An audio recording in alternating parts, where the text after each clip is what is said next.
বীর মুক্তিযোদ্ধা হাজী ইদ্রিস সাহেবের সূর্য সন্তান হাজী ইব্রাহিম সাহেব কবিরহাট উপজেলা আওয়ামী লীগের সভাপতি বক্তব্য রেখে গেছেন।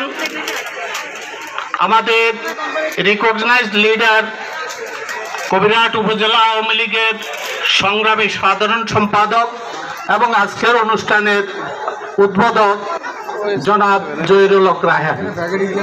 মঞ্চে এখন যারা উপস্থিত আছেন এই প্রজন্মের আইকনরা এখানে উপস্থিত আছেন এবং সামনে যারা আছেন আমার প্রিয় অভিভাবকবৃন্দ এবং মা বোনেরা, আপনাদের সবাইকে আমি আন্তরিক শুভেচ্ছা এবং কৃতজ্ঞতা জানাচ্ছি। আসলে আপনারা এসেছেন একটা স্কুলের উদ্বোধনী অনুষ্ঠানে।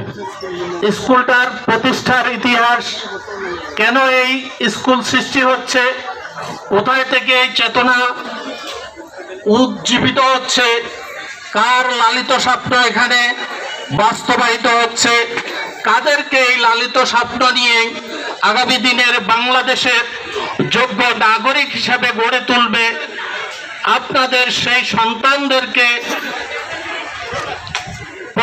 প্রকৃত শিক্ষায় শিক্ষিত করে যোগ্য নাগরিক হিসাবে গড়ে তুলবে এই শিক্ষা প্রতিষ্ঠান। আপনারা জানেন কিনা জানি না, অনেকের ছেলে মেয়ে এখন স্কুলে পড়াশোনা করে ষষ্ঠ এবং সপ্তম শ্রেণীতে, প্রাথমিক বিদ্যালয়ে দ্বিতীয় এবং তৃতীয় শ্রেণীতে।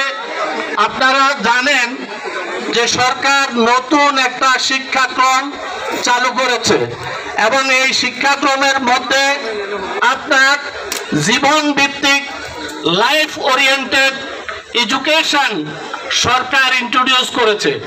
আমি সেই শিক্ষাক্রমের দু চারটি কথা বলবো এবং কথাগুলো আপনারা একটু মনোযোগ সহকারে শুনবেন এবং আশা করি আপনারা এগুলো নিজেরা ওই যে আপনাদের জীবনে, শিক্ষার্থীদের জীবনে আপনারা এগুলার প্রতিফলন ঘটানোর চেষ্টা করবেন। মানুষ একটি পরিপূর্ণ জীবন প্রত্যাশা করে, সেই জীবন হবে নান্দনিক ও আনন্দময়। পাশাপাশি পারিবারিক, সামাজিক, বৈষয়িক প্রেক্ষাপটে নিজেদের অর্থপূর্ণ অবস্থান নিশ্চিত করতে চায়।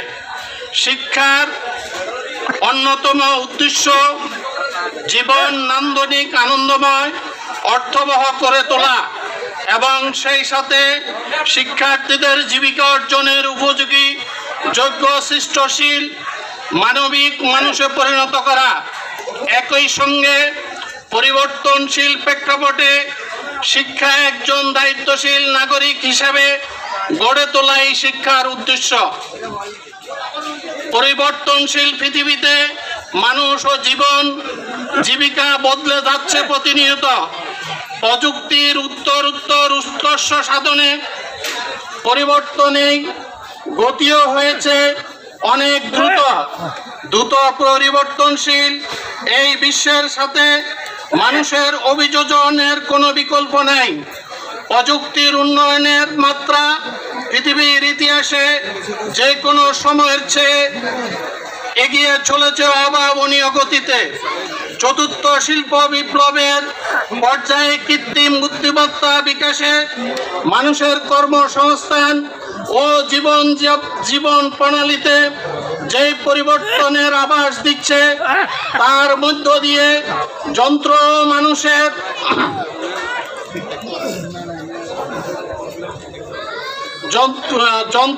মানুষের পারস্পরিক সম্পর্ক আরো নিবিড় হচ্ছে। এর ফলে বর্তমান সময়ের কর্মজগতের অনেক কিছুই ভবিষ্যতে যেমন থাকবে না, তেমনি নতুন কর্মসংস্থানের সুযোগ সৃষ্টি হবে, যা এই মুহূর্তে অনুমান করা প্রায় অসম্ভব। বিশ্বায়নের কারণে যেমন দেশের বাইরে সমাজে ভৌগোলিক দূরত্ব ঘুচে যাচ্ছে, তেমনি আবার অবিমিশ্রিত নগরায়নে এবং আভ্যন্তরীণ ও আন্তর্জাতিক অভিবাসন আমূল পাল্টে যাচ্ছে সনাতন জীবন ও সংস্কৃতি। পৃথিবী জুড়ে অর্থনৈতিক প্রবৃদ্ধির উত্তর উন্নতি ঘটলেও যেমন তার সুষম বন্টন হয়নি, তেমনি সামাজিক উন্নয়নও তার তাল মেলাতে পারছে না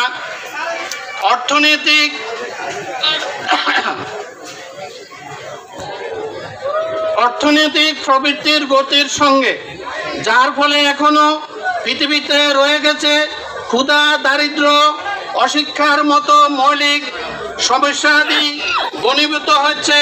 জলবায়ু পরিবর্তন, বায়ু দূষণ, অভিবাসন ও জাতিগত সহিংসতা জনিত সমস্যাসমূহ। সেই দিকে আপনারা দেখেছেন কোভিড-19 কারণে সারা বিশ্বে যে মহামারী দেখা দিয়েছিল, তার চ্যালেঞ্জ মোকাবেলা করে আজকে আবার নতুন উদ্যমে পৃথিবীর অর্থনৈতিক ব্যবস্থা নতুনভাবে চালিকা শক্তির সৃষ্টি করেছে। প্রাত্যহিক জীবনযাত্রায় সংযোজিত হয়েছে ভিন্ন ভিন্ন চ্যালেঞ্জ ও মাত্রা।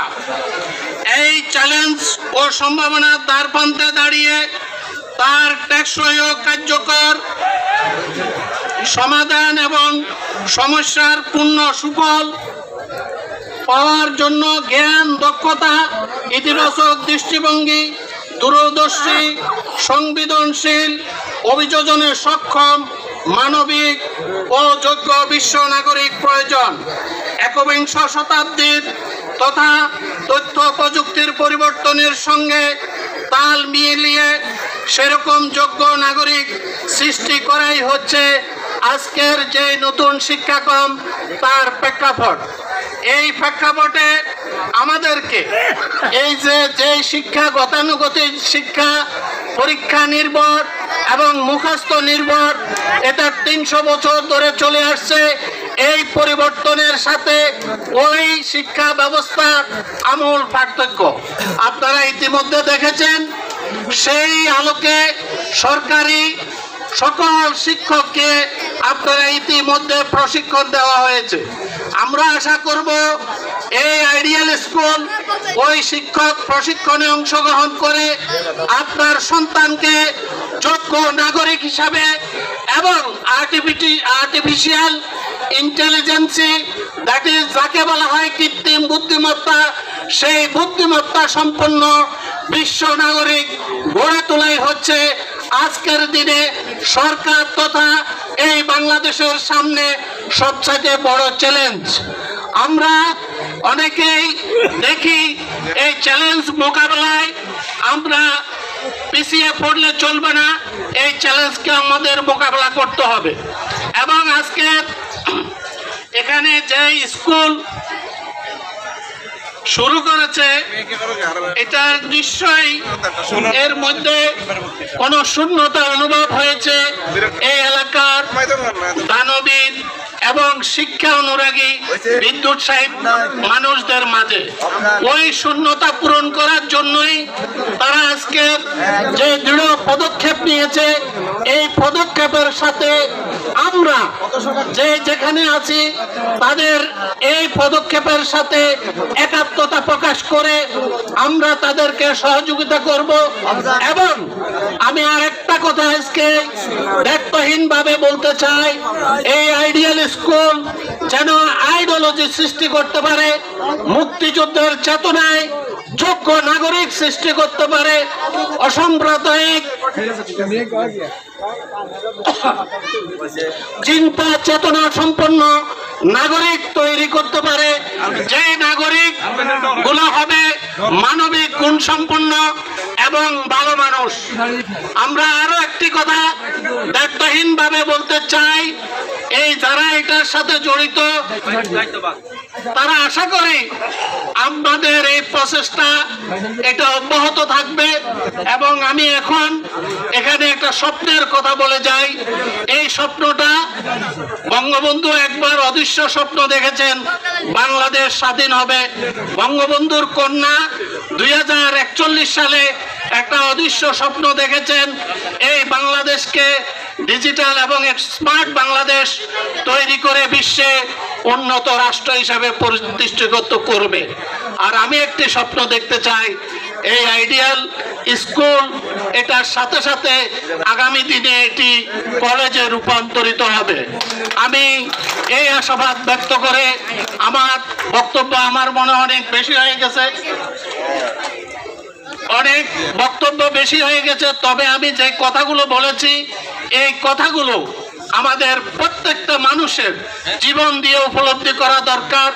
আমার শিশুকে আমি কি করব, কি বানাবো, আমার মধ্যে যে স্বপ্ন আছে সেই স্বপ্নকে আমি লালন করার জন্য আমার শিক্ষার্থীকে, আমার সন্তানকে এই প্রতিষ্ঠানও তাদের সন্তান মনে করে শিক্ষা দীক্ষা জ্ঞানে গরিমায় এবং দার্শনিকভাবে তাদেরকে যোগ্য নাগরিক হিসাবে গড়ে তুলব। প্রিয় মা বোনেরা এবং অভিভাবকবৃন্দ, আপনাদের কাছে আমার সবিনয়ে অনুরোধ থাকবে, আপনার বাচ্চাকে, আপনার সন্তানকে এই শিক্ষা প্রতিষ্ঠানে পড়াশোনা করিয়ে আপনারা যেন যোগ্য নাগরিক হিসাবে গড়ে তুলতে পারেন। আমি আরেকটা কথা বলবো, এখান থেকে যে শিক্ষার্থীরা এসএসসি পাস করবে, এই শিক্ষার্থীরা যেন হলি ক্রসের মতো কলেজে ভর্তি হতে পারে, নটর ডেমের মতো কলেজে ভর্তি হতে পারে।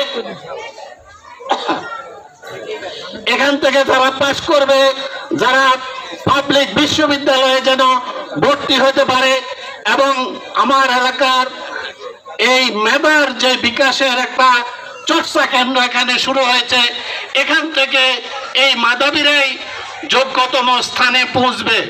আমি আরো একটি কথা একটু সংযোজন করতে চাই।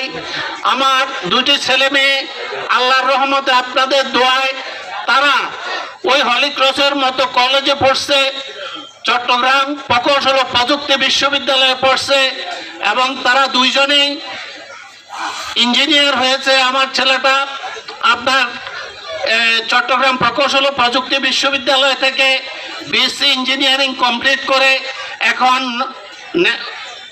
ডেনমার্কের একটি বিশ্ববিদ্যালয়ে স্কলারশিপ নিয়ে সেখানে পড়াশোনা করছে। মেয়েটা বাংলাদেশ টেক্সটাইল বিশ্ববিদ্যালয় থেকে সে 3rd পজিশন হয়েছে, স্যারের মধ্যে সে 3.93 পেয়েছে এবং আশা করি ওই বিশ্ববিদ্যালয়ের তার শিক্ষক হওয়ার একটা সুবর্ণ সুযোগ আছে। আপনারা তার জন্য এবং আমার সন্তানের জন্য, আমার জন্য এবং এই স্কুলের সফলতা কামনা করে আজকের এই অনুষ্ঠানে যারা আসছেন তাদের প্রতি আমি কৃতজ্ঞতা জানিয়ে আপনাদের সবাইকে আর একটা কথা সবচেয়ে গুরুত্বপূর্ণ, ওই যে নুরানিতে আমাদের মেয়র সাহেব যেটা বলেছে, নুরানিতে পড়াইতে পড়াইতে 6+ হলে আপনি 1-এ ভর্তি করাবেন। সেখানে 6+ যদি বয়স বেশি হয় তাহলে ওই যে প্রাইমারি স্কুলে আপনি আর ভর্তি করাতে পারবেন না, তখন দৌড়াদৌড়ি করেন জন্ম নিবন্ধন পরিবর্তন করার জন্য। জন্ম নিবন্ধন হয়ে যায় অনলাইনে, এখন ইচ্ছা করলেও আপনি চেয়ারম্যানের কাছে পাঠাইলে, উপজেলায় পাঠাইলে আপনার বয়স কমায় দিতে পারতো না। এক সময় কিন্তু এগুলো সম্ভব ছিল। তো ওখানে সময় নষ্ট না করে যথা সময়ে ওই নুরানিতে না দিয়ে ওই প্রাথমিক বিদ্যালয়ে দেন, সেখানে ট্যালেন্টেড শিক্ষকরা আছে, আপনার ছেলে মেয়ের দায়িত্ব নেবে। আর পরিশেষে সবার সুস্বাস্থ্য এবং দীর্ঘায়ু কামনা করে এই আইডিয়াল স্কুলের সফলতা কামনা করে আপনাদের সবার কাছে দোয়া চেয়ে আমি আমার বক্তব্য শেষ করছি। জয় বাংলা, জয় বঙ্গবন্ধু। এবং আজকের এই অনুষ্ঠানের এখানে সমাপ্তি ঘোষণা করবেন এই প্রতিষ্ঠানের উদ্যোক্তা এবং এই প্রতিষ্ঠানের সভাপতি এবং শিল্পপতি, যার দানের হাত প্রসারিত, সে আমাদের বাগিনা জনাব আনোয়ার হোসেন মিলন।